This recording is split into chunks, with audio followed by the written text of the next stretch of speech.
A very good evening to everyone in our stream right now. This is our debate for our vice president's position. With me, I have our office bearers Imamul Arifin and Chamathka Jayasekara. Our candidates are Agil Raj from Ignivitus and Rajkamal Chakraborty and Kirara Otawara from Lideransia. A bit of a self-introduction. My name is Sean Pan. I am this year's annual election returning officer. My deputy returning officer, Alethea, is not currently on the stream and she is in the background just making sure the stream runs smoothly. Just a few audience reminders to keep comments respectful, especially since this is probably one of our biggest debates in our whole debating period. I really urge you guys to keep comments civil, as bad comments not only reflect badly on you, but also on the party that you are supporting, and can very well be counterproductive if you, act in an uncivilized manner. And you guys may not be candidates, but please remember that you are still students of Monash University, so action can be taken against you if comments get out of hand severe enough. Now, let's just move on to the agenda so that everyone is just clear on how it's going to work today. We have our introduction by Election Commission, which is what I'm doing now. After we talk about the itinerary, I will pass our opening statement period on to Agil and Kirara and Rajkamal, and they're going to basically talk about their manifestos, their policies, or just anything that they want to give a good impression on. After that, we will have the cross-examination period where Agil is going to go against Kirara and Rajkamal, and they are going to talk about each other's manifestos, asking questions on what they can do to clarify or whatever it is. After our Q&A session or cross-examination period, we will have our Q&A by office bearers, which we have Imamul and Chamathka.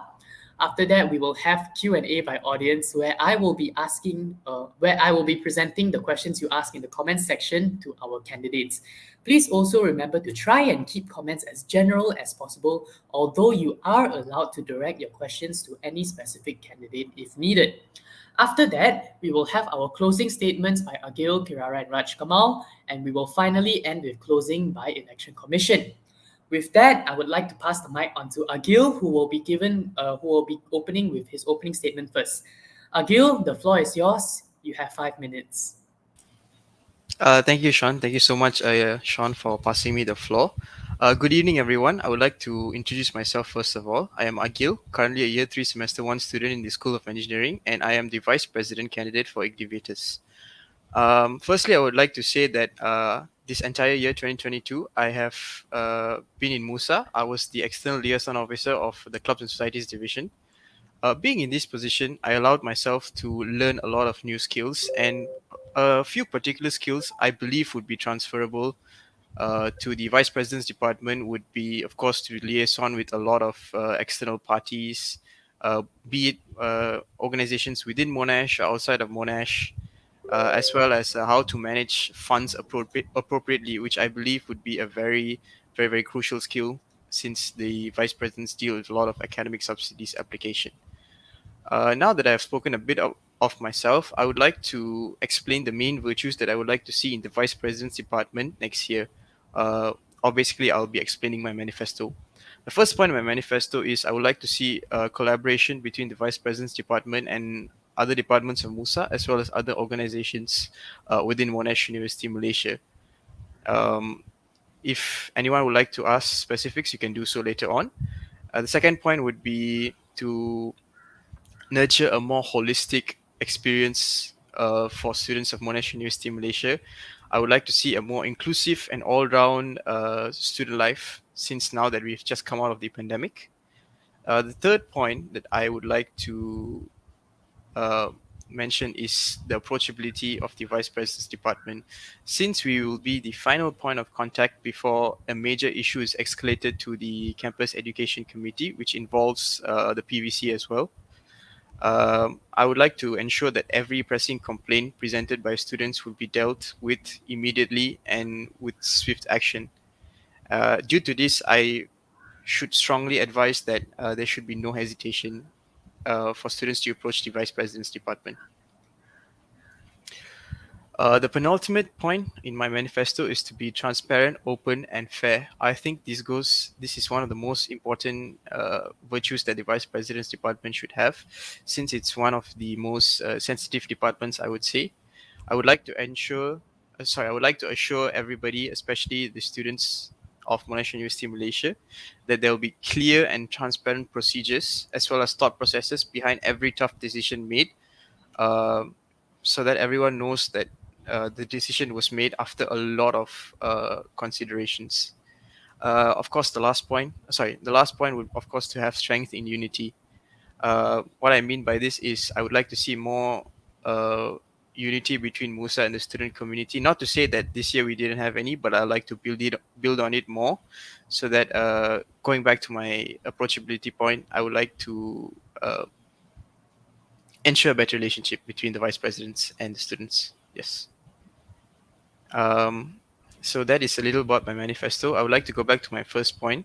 Um, for collaboration, I would like to see more collaborations with other departments of MUSA. One of the main initiatives I would like to establish under this point would be to see the academic subsidies. It was handled by the welfare officers this year, but I would like that to be a collaboration between the welfare officers and the vice president's department next year onwards, since it does fall under the academic subsidy responsibility of the vice president. Um, that will be all from me. Thank you, Sean. Thank you, Agil, for your wonderful opening statement. Audience, that was Agil Ingram Raj for why he should be elected for Vice President role. With that, we can move on to Kirara and Raj Kamal's opening statement. Guys, the floor is yours. You have 5 minutes starting now. Thank you, Sean. Good evening, everyone. I am Rajkamal Chakraborty Orgo, a student from School of IT. And I'm Kara Otuwar from the School of Business. Raj and I from the party Lideranza will be contesting for the position of MUSA's vice presidents. To note, we have plenty of experience in various club positions behind us. Currently, I'm the vice president of Monash United Nations Youth Society and the publicity director for Monash Career Bureau. And as for myself, I serve as the merchandise officer in the Vice President's Department of MUSA. Additionally, I am also a corporate relations subcommittee in Monash University Investment Group. Essentially, this has equipped us both with the skill of working with Monash's diverse demographics and the added benefit of bouncing off new ideas against one another. Speaking of ideas, let's go through our manifesto. We believe Monash students should realize that they are the ones who shape the university. On that note, we want to prioritize the maximization of student feedback. Accessibility is one of the pillars of our party Lideranza. We encourage students to drop in during our office hours regarding any queries they have in regard to any plans of the Vice President's department. We believe this personal element would help develop an inclusive environment where students are readily share their concerns in a safe space. It would also act as an efficient way in catering to the students' specific needs, as we intend to liaise with the respective school representatives to reach to a resolution. Adding on to that initiative, we intend to emphasize the importance of students using the ESSFS and SITU surveys. As we're all aware by now, both these surveys are available for students to voice their opinions regarding the lectures, the tutors, or anything pertaining to the course taken. It's crucial for all of us to take part in these surveys in the hopes that the trajectory of the course's burden could potentially be eased for current and future students in the next semester. This will be achieved by promoting Instagram content detailing its significance and how all our feedback is dealt with to ensure transparency for all Monash students. If in any case a concern is raised based on feedback, it will be addressed fairly during the EAC meetings to ensure proper action is taken accordingly. Our manifesto also highlights our primary focus on mental health. To do so, we will be partnering with MUSA's Welfare Department to call attention to mental health and well-being programs, such as counseling available in Career Health and Wellness Department and partner company Naluri, by posting instructional videos on how to access these resources and platforms on MUSA's Instagram feed with the help of the publicity department. In collaboration with the school representatives, we also plan to conduct distress sessions during exam week to help promote improving one's mental health, their self-sufficiency, and boost student morale during these trying times. We also acknowledge that it is difficult for students who may feel unrepresented and kept out of the loop. One of our other initiatives is a school-specific career support, established by working closely with the school representatives to determine study-related tips and tricks, events that students should join, internship opportunities to sign up for, and etc. The amalgamation of these contents will then be posted in forms of Instagram posts and reels on the respective schools' Instagrams. As an interactive series like that of our predecessors established Monash 101 series to potentially encourage student engagement and relieve oneself of the anxiety and uncertainty of how they're going to carry out their course. We would also take initiative to partnering with CNS to bring forward new events like Beginner's Guide to Financial Planning in cooperation with MUIG or CV Workshop in partnership with MCP. We think that working with currently active clubs will help advance our ideas for encouraging the educational enrichment of the larger Monash community. Following in the footsteps of our predecessors, we also intend to hold TEDx MUM in a spectacular fashion, making it one of the most exciting events of our tenure. As the Monash motto goes, and Cora and Paro, I'm still learning. We will always be advocates of knowledge for the students here at Monash. We will also promote student initiatives and provide subsidies for students representing Monash in national and international conferences or events. We will try our best to assist such students with the resources available to our artillery and cater these resources in an efficient manner to help as many students as possible, ensuring fairness and equality. Thank you for listening to us. We are now open to questions. Thank you, Leader Ansia, for that wonderful opening statement as well. Audience, this was Rajkamal Chakraborty and Kirara Ottawara from Leader Ansia on why they should be elected as Vice President. Now it is time for us to move past the opening statement phase, and we're going to go straight into the cross-examination period, where candidates, you are going to ask each other questions based on your manifestos. So guys, you can go ahead and start. Anyone can begin. Is it okay if we begin?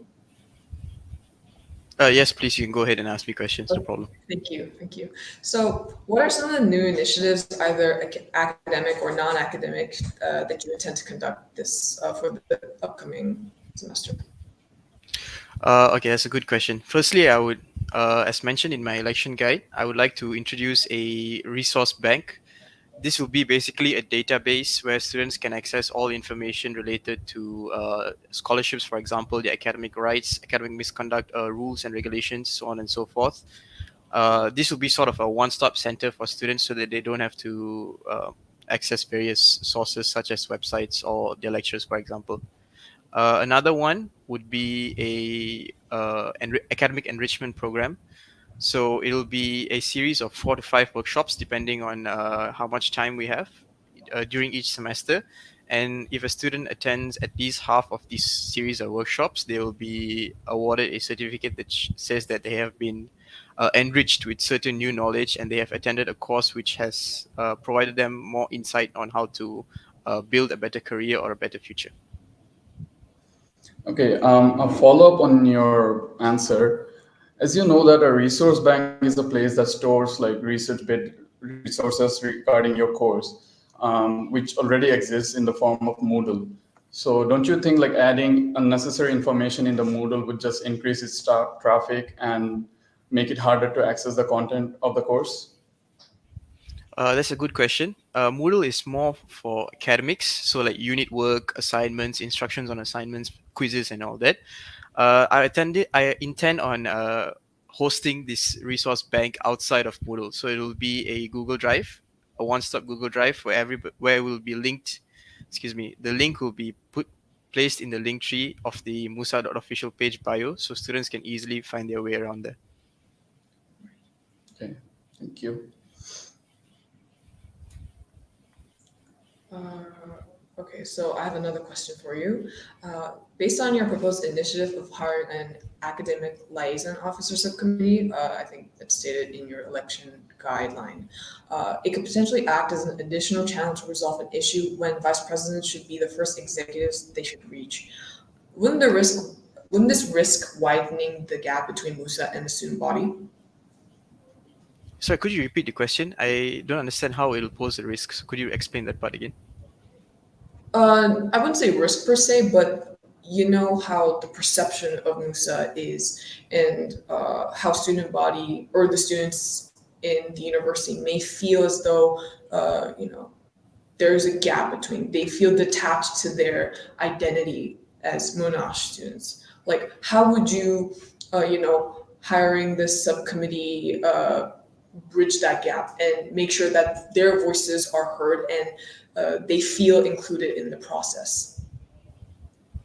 Okay, so of course, the first thing I would do is to not to ensure that they are approachable, as mentioned in my manifesto, and to make themselves known as the vice president subcommittee, so that when they make friends in their units or classes or wherever they go, they can be viewed as a approachable and respectable point of contact where students can voice out their academic opinions.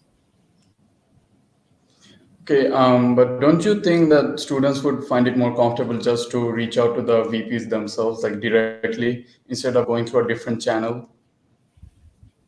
The subcommittee is a person who is also working for the vice president's department. So, of course, they can approach them first, or if they feel uncomfortable, they can directly approach me. But I would suggest to approach them first because they would know better since they are classmates with this person. All right, okay. Okay, I have another question regarding subsidies actually. So, in your election guideline, you also mentioned how you will be directly allocating these subsidies through a vendor. So, how will you exactly conduct that? Because isn't the purpose of maintaining an application process, although it is extensive, to maintain the just and fairness, as you said earlier, the Ignivitus's core values of deciding who will receive the subsidy and like how the money is, how the amount is decided and whatnot. Yes. So that's a good question. So the first thing I would like to do is whenever I approach a vendor, so for example, a textbook vendor, a stationery shop, when I approach them, I will tell them that Monash students are entitled for a certain amount of subsidy. I'll be paying you upfront a good amount of money.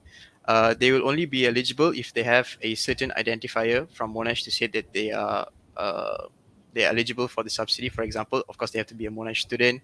They have to have made this purchase for a brand new item and not an item that they already own in order to get it at a cheaper price. So all this will be regulated by the vice president's department, and once they have this identifier, which would be a card, they can actually go and show it to the vendor, and the vendor will then process the discount basically. Right. Okay, another follow-up to the answer you just mentioned. How will you ensure the transparency in this decision making for the greater good of the Monash student body? Sorry, can you repeat your question? How would you ensure the transparency of the decision making as to who deserves the subsidy and whatnot? How would you make sure that this decision making is transparent for the greater good of the Monash community, Monash students, basically? Okay, so what was done this year is actually the entire list of who is eligible, like the rules and regulations, were actually posted by the welfare officers on their Instagram page. So that is what I actually intend on continuing as well, so that students know if they're eligible or not before actually approaching the vice presidents. All right, thank you. Okay, Okay, guys, I so think sorry. later on, yeah, you guys may have had a bit of time to question Agil on this. Agil, I think you may ask the next few questions. All right, thank you, Sean. In your manifesto and as well as in your election guide, sorry, you spoke a lot about how you like to increase engagement from students on an Instagram page. So could you specify which Instagram page you're referring to? The official Monash MUSA Instagram page, the MUSA official page. Because So, that is, oh, sorry, go ahead. no, sorry, continue. Yeah. Yeah, I just want to mention quickly that MUSA official page is the most followed account out of the school representative, or if you compare it to other departments or other school representative Instagram accounts. And so we intend to, use that advantage of having the most following to push out content there, just so engagement is active. Yes, sorry, go on. I see. So, if you would like to engage students more with regards to academic feedback, uh, are you planning on requesting access to the account as well, or allocating one of your subcommittee members should you win the elections to have access as well? Or if not, there will be kind of a gap between you and the publicity officers, so they have to transfer data to you every time, which can cause a backlog, so on and so forth. Okay, as you may have seen in our manifesto, we did talk about constant collaboration with different departments of MUSA. So we do plan to work in collaboration with the publicity department to reach out to the students and get their feedback on their studies and whatnot. And thus we will it won't create a gap in my opinion. like on the other hand, it will actually build a bridge between us and the publicity department and the Monash student body. All right. Okay. Thank you. Another question, basically the same question you asked me. Can you specify some of your new initiatives that you have planned? Okay, so as you may know, I did mention it in our speech that we like to partner up with some of the clubs and societies, such as MUIG and MCP, that I like gave a brief like example about Beginner's Guide to Financial Planning or the CV workshop. These are some of the events that we have in mind that would actually benefit the students of the wider Monash community, regardless of their backgrounds or their study areas and whatnot. So these are a few of the educational events that we have in mind. Other than that, we also want to collaborate with the school representatives to plan out de-stress sessions during the exam weeks, which would help students to take their minds off of the extreme workload that they have, and then later maybe go back to their studies with a fresh mind, clear mind. Adding on to that, sorry. Collaborating with clubs also creates more exposure, especially throughout the weeks as we study more often and we lose contact with the clubs. So I think the closest engagement we have is the collaboration with school representatives, and so in collaboration with like student tips and tricks, those content. I'm so sorry. Content that will be presented for the benefit of our career-related sports, academic-related sports, like that of the Monash 101 series. We would tend to continue that, but implement more of the partnership between us as the MUSA vice presidents and the school representatives. I hope that answers your question, Agil. Yeah, thank you. It gave me a lot of insight to what you guys have planned. Yeah, thank you. Yep. So I don't have any more questions. So Sean, I think you can take it from here. Yeah, we don't have any questions either. Thank you guys for that cross-examination. I think now it is time for us to move on to the Q&A session with the OBs. I'd like to call upon Imamul and Shamafka. Guys, you guys are allowed to come up and ask them your questions now. All right, thank you, Sean. Hi, guys. So first we'll go through the common questions. The first question from me is that one of the main job scopes of the Vice President is to manage the student subsidy funds and also the Student Initiative Hub funds. Now, as you know, during the past couple of years, these funds were not used to their fullest potential. So my question is, how do you plan to encourage the use of these funds? All right, anyone can go first. I think I can answer this first.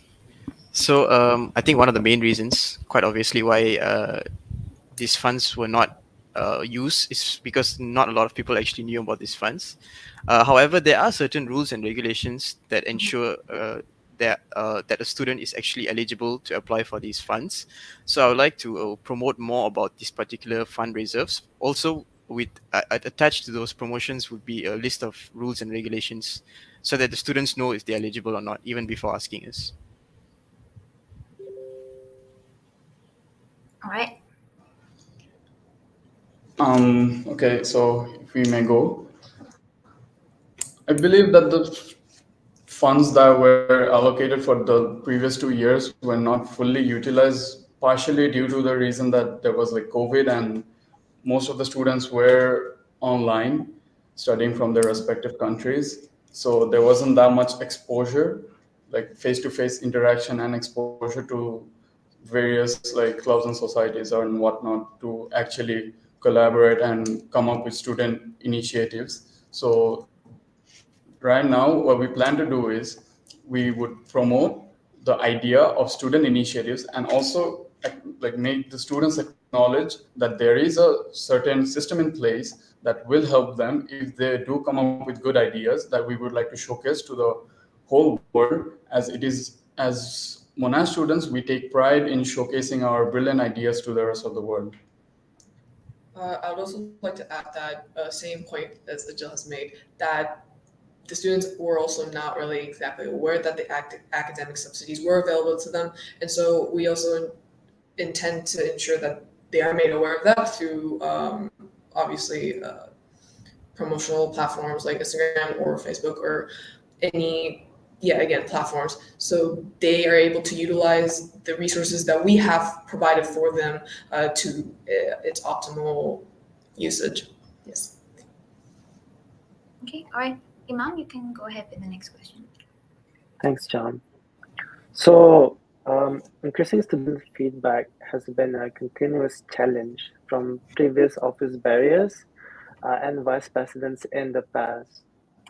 And how do you ensure that concerns from students, especially from the academic perspective, are heard and addressed, keeping in mind that in the past, there has been strong incentives and initiatives by past office barriers to encourage feedback, and it has been proven to not sufficient because of the mundanity of having to fill in feedback forms. So, how would you try to do it differently this time? Is it okay if I go ahead first? Yeah, sure.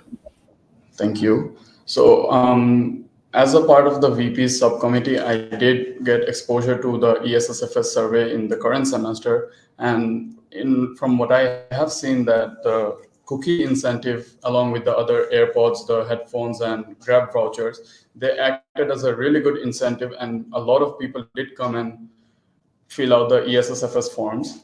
However, like it may be argued that the surveys were not enough.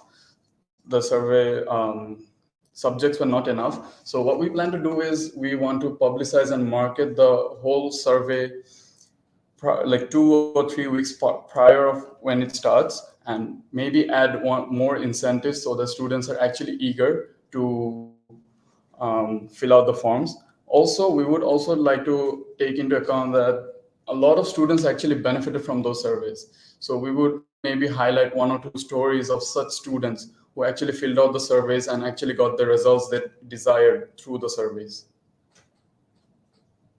Thank you. Okay, thank you. I would like to answer the question now. So of course, I would like to continue the incentives such as the cookies and the lucky draws as was what was done this semester. Um, since, as usual, that we are not that motivated to actually fill out forms after forms, so what I would like to do is actually increase the physical presence of the vice president subcommittees and the vice president themselves on campus. Again, bringing back to my manifesto point so that we are more approachable and students are more heard without actually having to go through the hassle of filling in forms.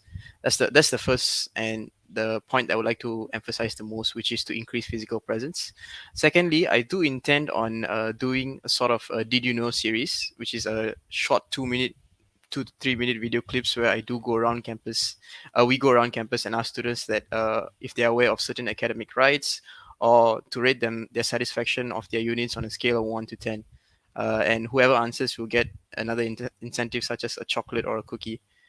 Yep. So these are two simple initiatives that I do plan on putting forth to increase student feedback response rate.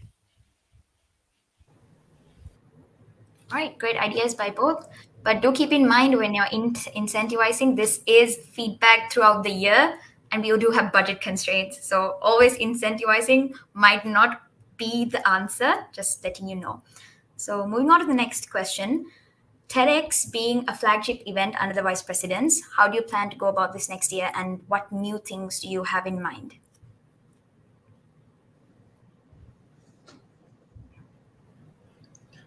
Okay, so I'll take this. So for TEDx, with the transition to off-campus semesters, there will be more off-campus activities, and the upcoming and the future TEDx events will most likely be offline. And we will ensure that the subcommittees we hire gets hands-on experience with the execution of such a large-scale event. we will be giving the we will be giving them partial autonomy, meaning that they will have the liberty to plan the outline of the event, while we will be monitoring their progress and provide any guidance such if there is any issues that arise. This is because obviously, more or less, the subcommittees might not be experienced in actually like managing the event. So for us to also monitor their progress or be able to provide any guidance, should that be necessary, it'll be important for them to, again, get hands-on experience and learn from their mistakes as quickly as possible, so we can make that easy transition for the upcoming TEDx events or any other off-campus exam activities. All right, thank you. I will answer this question now. So for the TEDx program, I would like to see more collaboration with the activities chairperson's department in executing this event, as they will be able to share their ideas on how we can make this a more academically enriching experience for the students. They will have a lot of more creative ideas. Not to say that we don't have, but they have more experience in organizing events. So this would definitely be something I would like to collaborate with the activities chairperson's department on.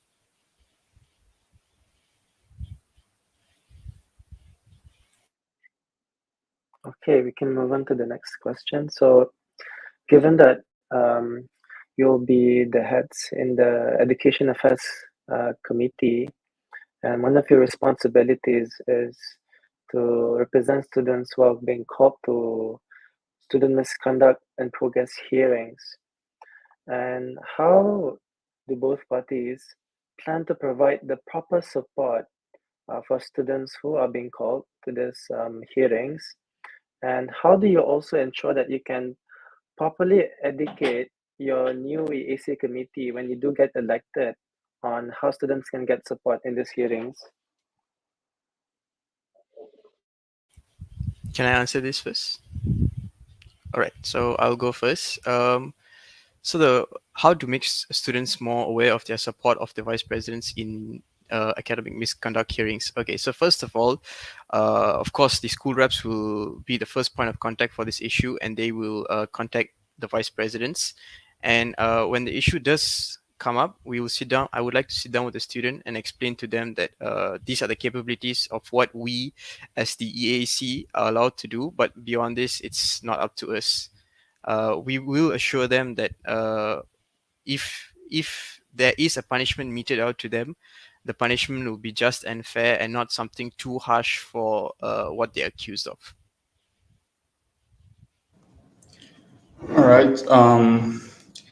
So as vice presidents, we would strictly be against any academic misconduct, given that if there is any academic misconduct that is taken place in Monash, we would try and look into that whole situation. We will have a meeting with the EAC regarding the whole issue, and then we will look forward for resolution that is beneficial for the both parties. So if there is a actual misconduct, then the student is actually aware of his or her rights, and they actually get proper representation regardless, because we believe that it is people are innocent until proven guilty. So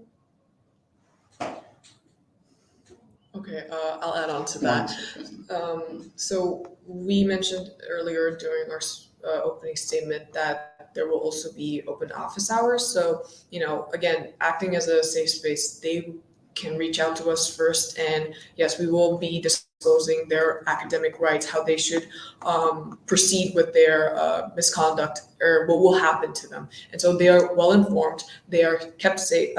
They feel safe under our guidance or our support.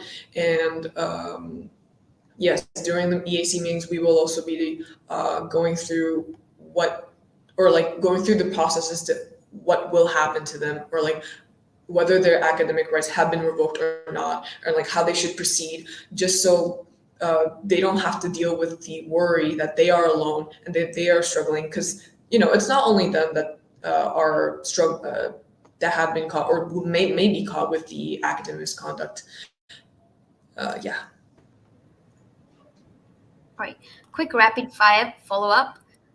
are you guys aware of what you can do as vice president and what you can't do to help students who are going to an academic misconduct hearing?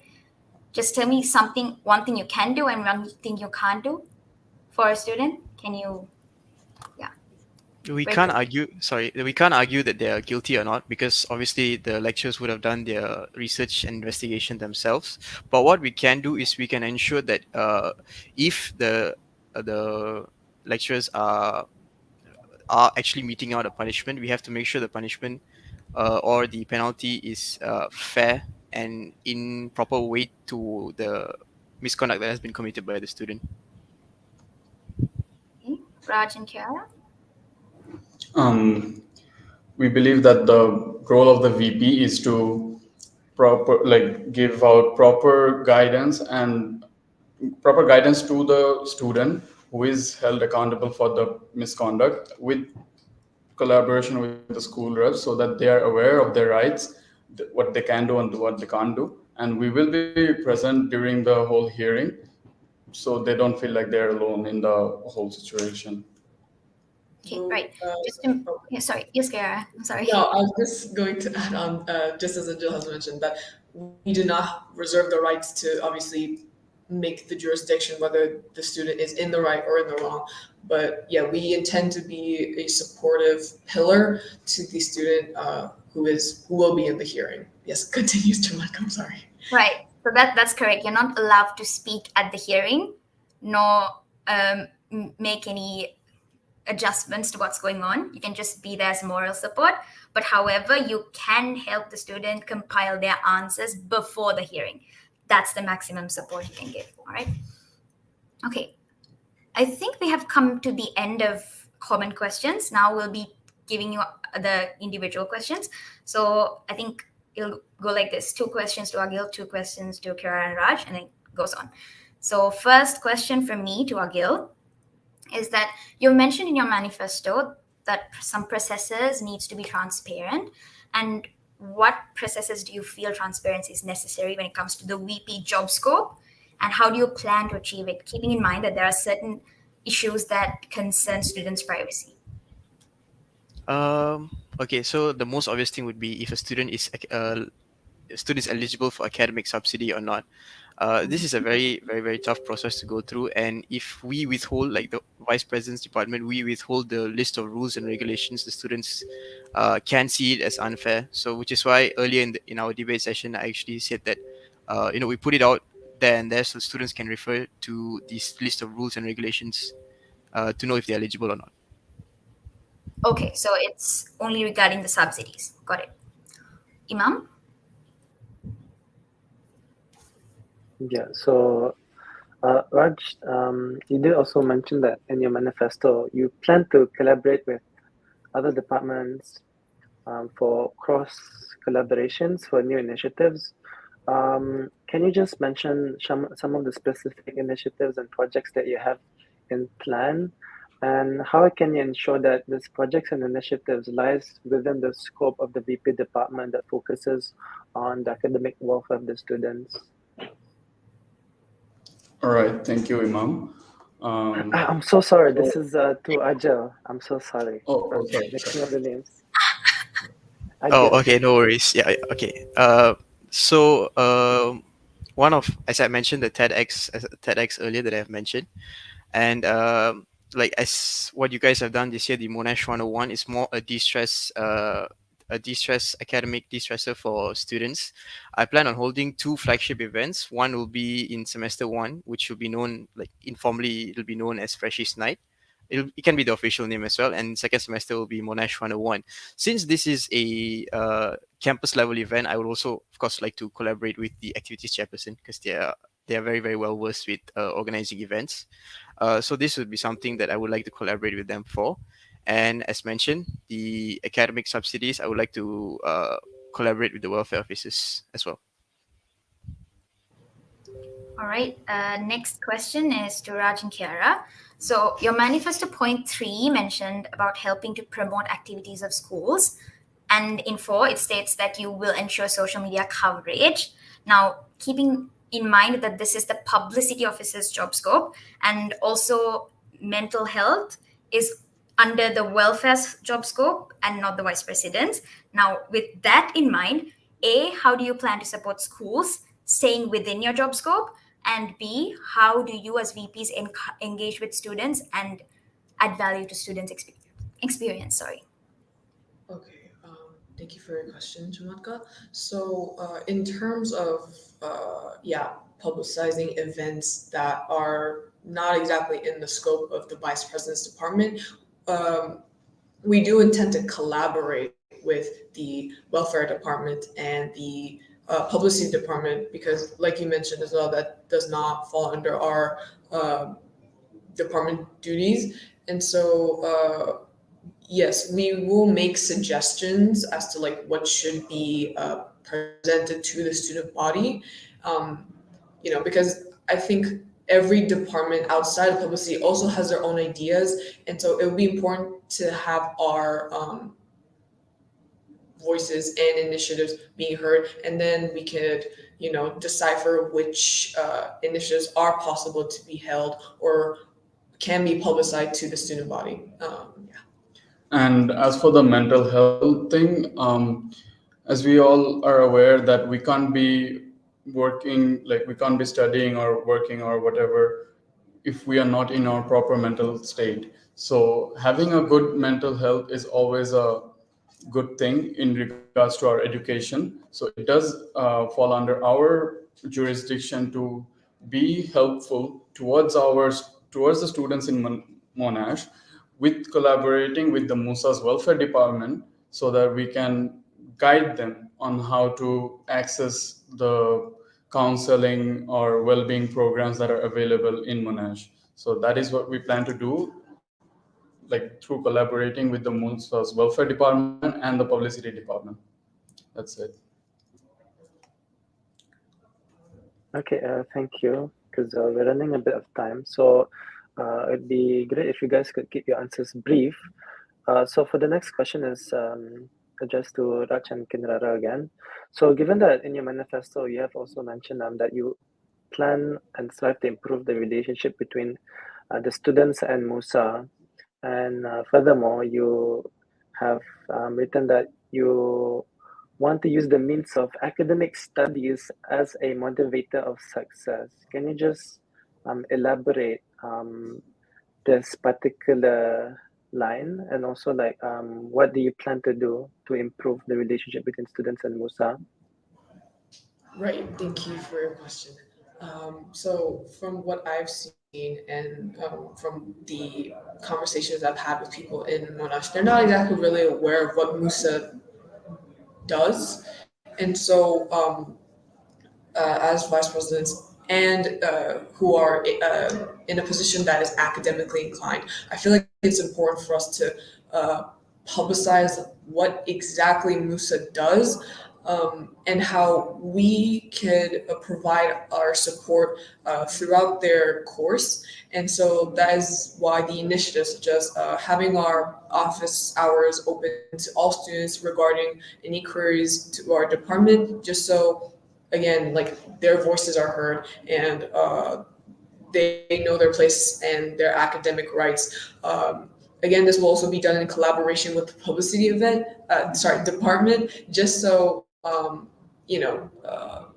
student engagement is active in social media, because, like I mentioned earlier, it is a platform where all students have access to and is pretty active in.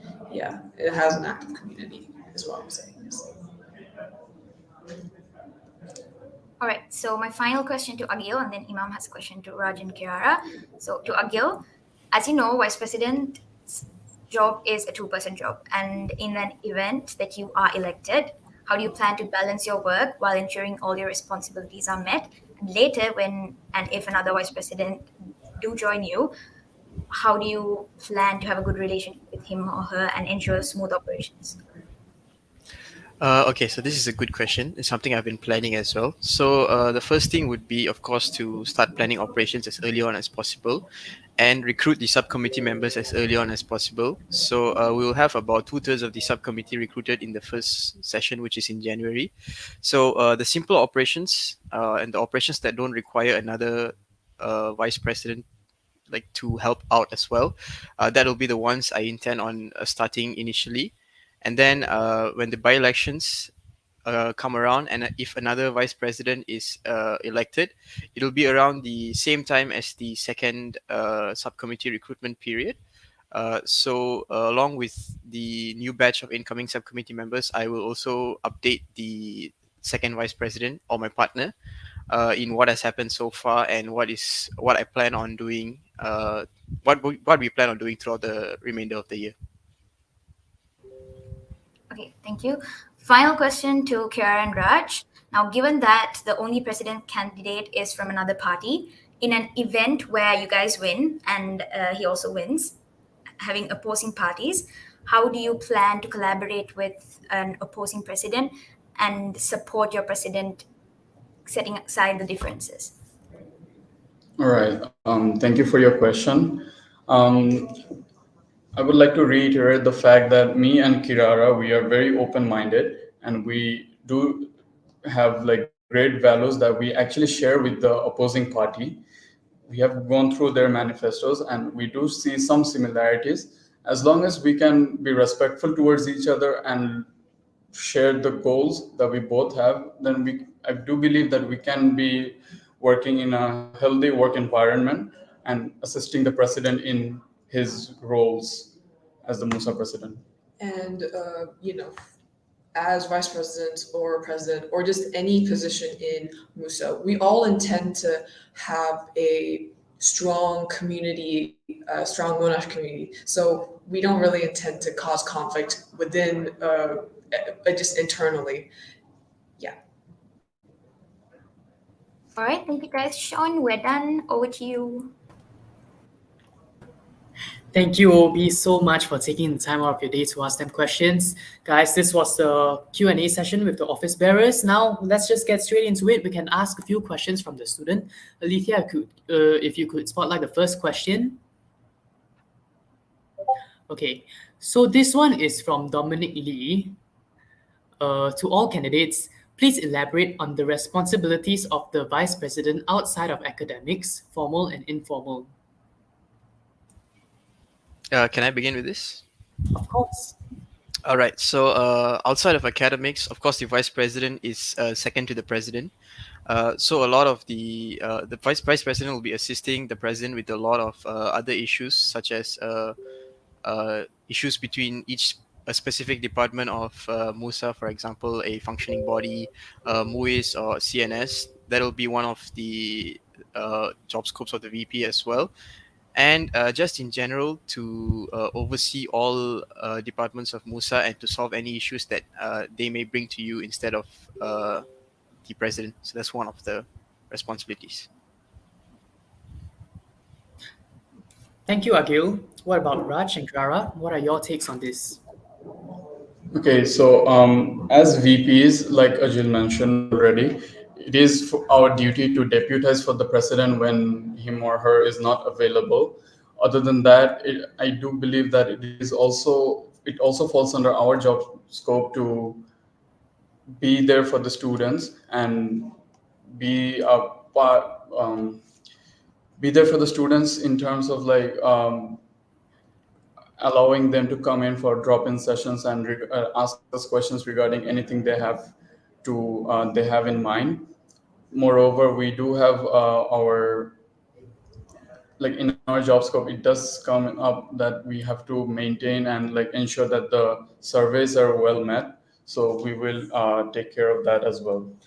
In terms of informal, something outside of academics, that is only allowed if there is excess budget available from the budget we receive in the vice president department. So if the let's say event is held and they need us to subsidize it, they will go through an extensive application process to ensure that the event's purpose is appropriate, and so we can support that.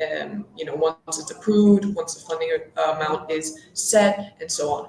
But otherwise, vice president's role is strictly academic related. And so, yeah, I hope that answers your question. Sorry, Sean, can I add on to my answer? Oh, of course.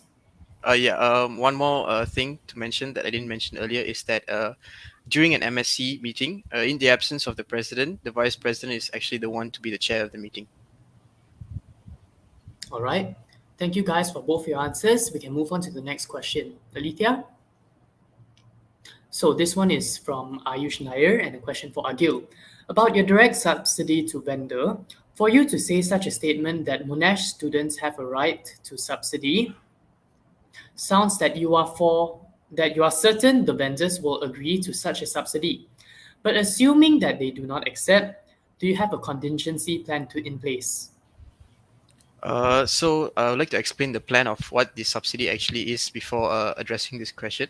So the intention is, instead of students actually coming and applying to us, departments of MUSA for subsidy, I would like to directly approach a vendor and tell them and pay them upfront for a subsidy that a Monash student, subsidies for Monash students to purchase certain items like books, for example. So that students of Monash will actually purchase it at a discounted price. So that is the first question. I hope I've addressed the first part of the question. Assume if they don't accept, do you have a contingency plan? Of course, if the vendors don't accept, which is a very unlikely chance they will, because a lot of people that have worked with MUSA, they said that this type of plan is fine. Contingency plan, of course, if that doesn't work, they'll have to apply to us directly for the subsidies. Thank you, Agil. Thank you for your answer. Let's move on to the next question again. This one is from Benjamin Tan. So Benjamin asked a question towards both parties. I understand that both parties have incredible ideas in running events. How do you ensure that your event does not have a clashing of ideas between VP and activities? Okay, so I'd like to take this one. Thank you, Benjamin, for your question. So, in terms of running events and having activities department also doing the same, obviously we intend to, before the start of the semester, to hold a meeting and have a plan and a contingency plan specifically as to which events are possible, which is cost effective, and to ensure that the event can actually be held. And obviously with ideas, they're going to clash, but some can also be merged, some can also be redacted. And so I feel as though that we can plan the event timeline first beforehand, before the semester starts. That way we can have events lined up and we're prepared for the upcoming semester. Thank you, Leader Ansia. What about you, Agil? What's your take on the question? This is a good question. So the first thing to do when we have to ask ourselves is when we are actually deciding if an event is supposed to be under the VPs or the activities department is, if this event is solely academically enriching, then it will be an event under the vice president's department. However, if academically enriching is sort of something that is along the way of the event but not the main focus of the event, it's something that we can collaborate with the activities chairperson's department with. However, if it's not academically enriching at all, or if it's something solely just for sports, for example, it should not fall under the vice president's department. Thank you, Agil, for your answer. Alithia, if you could spotlight the next question. So this one's from Shi Min Hao, and this is directed towards you guys, Raj and Kirara. So to Leader Ansia, you mentioned that the questions were not well thought. You do know that these questions come from Monash's Education Excellence Department, in which Professor Beverly oversees it. This is in regards to ESSFS, by the way. How would you be able to convince the department to take account to your concerns about the questions being asked in ESSFS, given that previous attempts to do so were deemed unsuccessful? Can you go to the first page, please? The first part of the...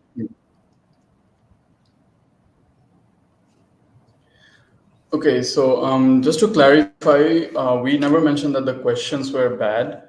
We just said that the initiatives taken by the VP has been successful in this semester, as it has gathered like a good amount of feedback from the students. It got mostly due to the incentive program that they had. It was a very extensive incentive program where they had headphones and everything. So I'm not saying that the questions were bad. I believe you may have that part wrong, but however, we do have a plan in mind where we want to make the process more streamlined so that it's easier for the students to go ahead and fill out the survey forms instead of going through like 3 or 4 different pages of questions. So maybe we can take that into account. In terms of actually meeting up during the meeting and having our concerns addressed, I feel it is important that we have at least made the attempt to take that action, because obviously there are a bunch of university students and not everyone has the same, let's say, concern that we can actually, how do you say this? But like combine into or congest into. And so it's important that even though they may be unsuccessful, at least the attempt has been made. Okay, thank you, Leader Ansel, for your input. Let's move on to the next question.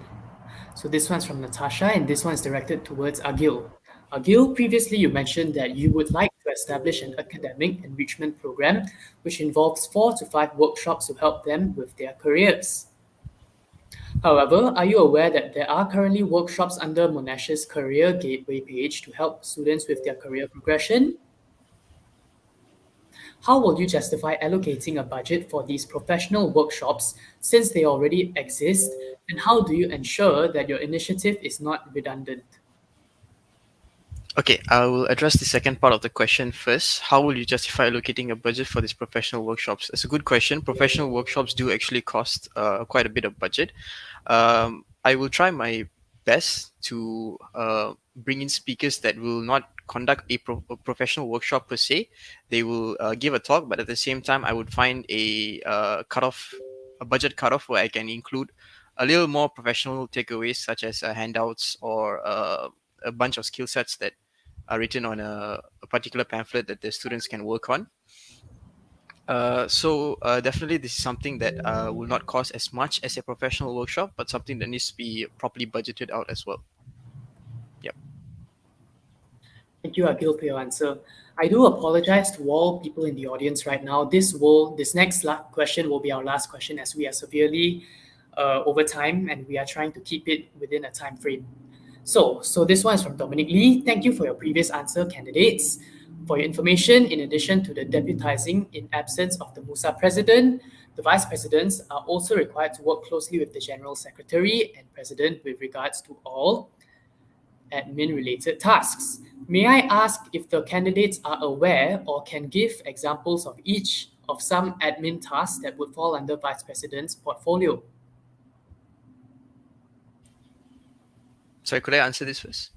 Yes, you may. Could you go back to the first part of the question? The VPs are also required to work closely with the GenSec and President with regards to all admin-related work. Okay. One of the easiest example I could think of is, of course, the business report, which is what we submit to the GenSec during MSc, which is basically an update of what the Vice President's Department has done in the past few weeks since the last MSc. Thank you, Agil. Leader Ansel, may I have your input? Yes. So as you may know that the president is also in charge of the campus level committee representatives. So in the campus level committee, the campus education committee is actually represented by the vice presidents. So that is one of the other job aspects of the vice presidents outside of the, like in collaboration with the president and the GenSec. Kirara, do you have an example to add on to the question?